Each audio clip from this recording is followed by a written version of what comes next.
जय श्री राधा कृष्ण भगवान जी की जय। अमल की एकादशी व्रत की मंदिर श्री बंसी वाले महात्मा यूट्यूब चैनल की ओर से हम आप सभी भक्तों का हार्दिक अभिनंदन करते हैं।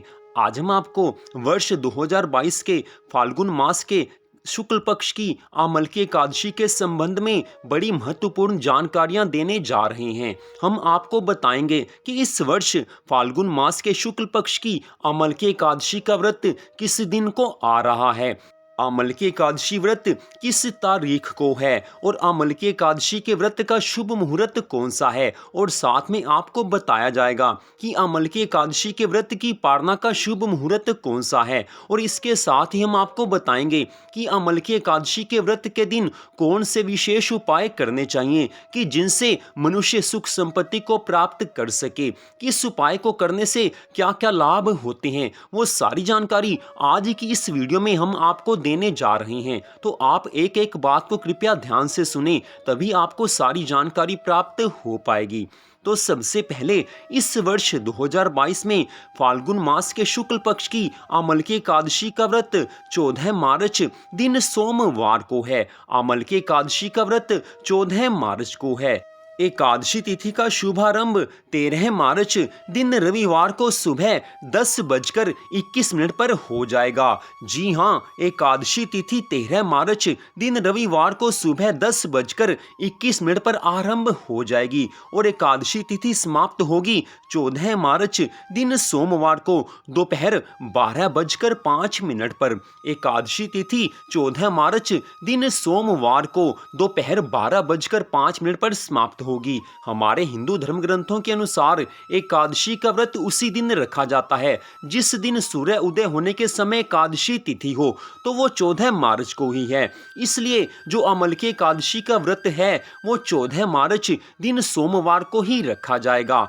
तो अब हम आपको यहाँ पर बता रहे हैं कि अमल की एकादशी की पारना का शुभ मुहूर्त कौन सा है। तो अमल की एकादशी तो 14 मार्च दिन सोमवार की है और अमल की एकादशी की व्रत की पारना का शुभ मुहूर्त है 15 मार्च मंगलवार सुबह 6:31 से लेकर सुबह 8:55 तक। जी हाँ, अमल की एकादशी के व्रत की पारना आप 15 मार्च दिन मंगलवार को सुबह 6:31 से लेकर सुबह 8:55 तक कर सकते हैं। इस समय के बीच में आप व्रत की पालना कर सकते हैं, अर्थात व्रत को खोल सकते हैं। तो ये सारी जानकारी आपको दी गई है। अब हम आपको बताने जा रहे हैं कि अमल की एकादशी के व्रत के दिन कौन से विशेष उपाय करने चाहिए कि जिनके करने से मनुष्य को सुख संपत्ति की प्राप्ति हो सके, जिन उपायों को करने से भगवान की कृपा को प्राप्त किया जा सके, वो सारे उपाय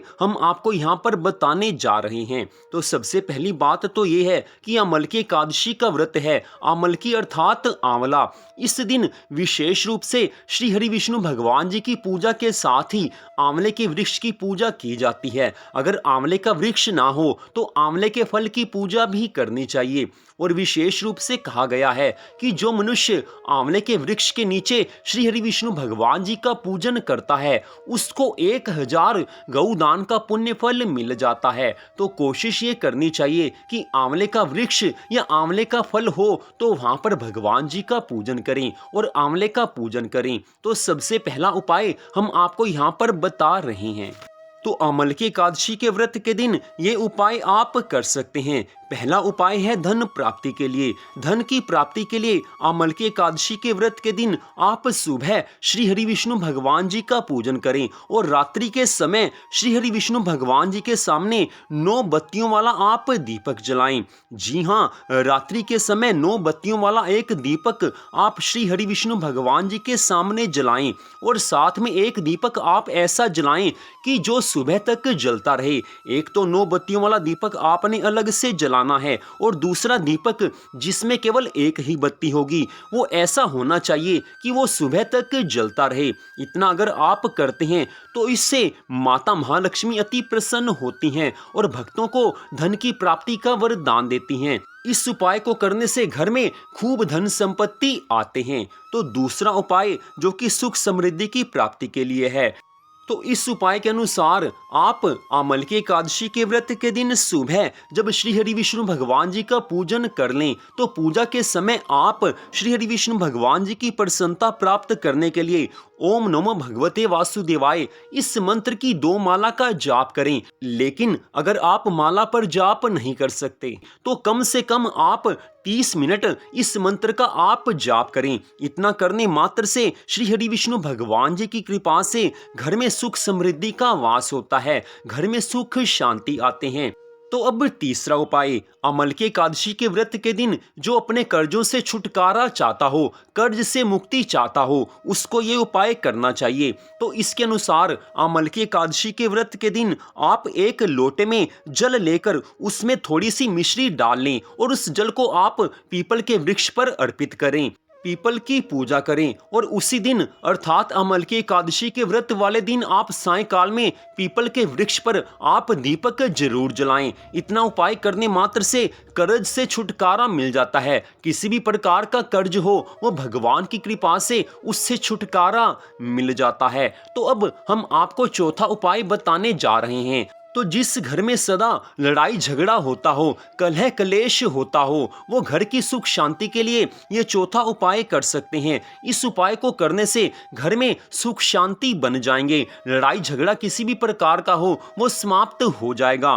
तो इस उपाय के अनुसार आप आमलकी एकादशी के व्रत के दिन संध्या के समय तुलसी जी के पौधे में गाय के शुद्ध घी का दीपक जलाएं और तुलसी जी की 11 बार परिक्रमा करें। इसे आप फिर से सुन लीजिए। गाय के दूध से बना हुआ शुद्ध घी लेकर उससे आपने दीपक जलाना है, तुलसी जी के पास दीपक जलाना है और तुलसी जी की 11 बार परिक्रमा करनी है। और इसके साथ ही ओम वासुदेवाय नमः इस मंत्र का बारंबार जाप करना है।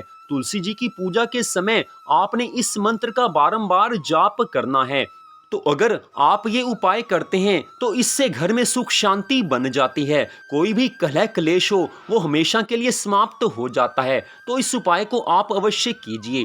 तो ये सारे उपाय हमने आपको आमलकी एकादशी के व्रत के दिन करने वाले बताए हैं। इन उपायों को करने से घर में सुख शांति आती है, धन संपत्ति की प्राप्ति होती है।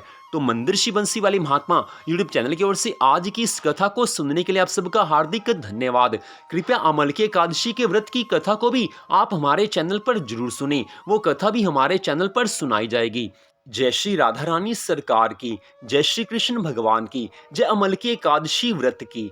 जय जय श्री राधे, जय जय श्री राधे, जय जय श्री राधे श्याम।